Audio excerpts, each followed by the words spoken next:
Tapos nagpainit tayo ng tubig. Tubig.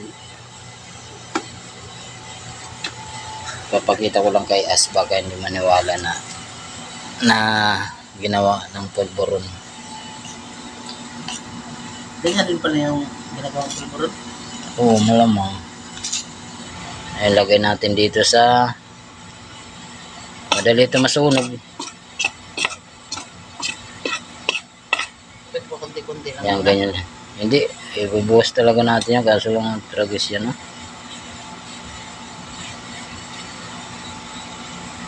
Bili ka na lang ulit. Oo, bibili na lang ako. Ayun, umuusok na. Yan. Yan. Kailangan to halo-haloin lagi kasi yung ilalim susunog hanggang mamula yan. Tingnan natin ha, maputi pa yan, tapos mamaya mapula na yan. Ayan, halo-halo lang.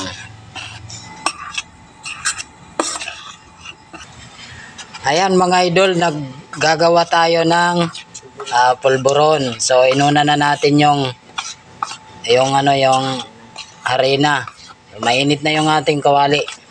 Tapos ito yung mga sangkap natin, lalabas natin. Ito meron kami dito mantika, tapos soka, tapos siyempre may gatas tayo para masarap. Gatas. Tapos ano tawag dito? Star margarine. Tapos yan. May asukal tayo siyempre. Kulay pula para pumula talaga yung ating pulburon. So may asukal tayo. Tapos may kokwa. Yan. May kokwa kami para mabango. Pampabango to. 2 balot to. Yon. Tapos may kami, may yes. Tawagin sa yes naman talaga ang tawag dito, yung pampatubo ng mga tinapay. Siyempre, ang yes, ang kapartner nito yung harina. So, andito na yung harina na. So, ito yung sangkap namin mga idol. Yon lahat yon. Meron tayo soka, at saka mantika. At saka gatas siyempre. Ito gatas, yan pampasarap dyan. Yan. So abangan natin mamaya yung pagtimpla natin. So ayun, unahin natin yung asukal. Kulay pula na para Yan. Para kontingin. Luto na kahit pilaw. Kasi mapula na. Pampadagdag sa pula to kasi pulang asukal ang ginamit namin.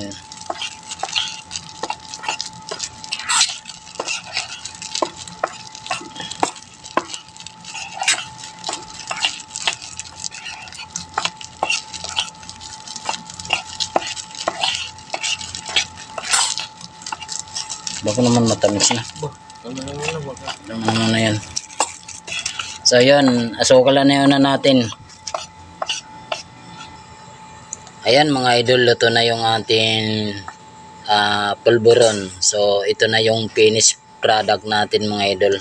So tandaan, huwag kalimutan, pwede nyo balikan, panoorin yung aking video para malaman nyo at matandaan nyo kung anong mga sangkap na aking linagay dito. So ito, luto na siya.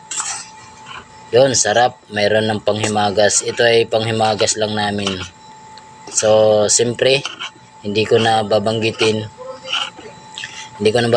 kung ano ang mga pansangkap dito.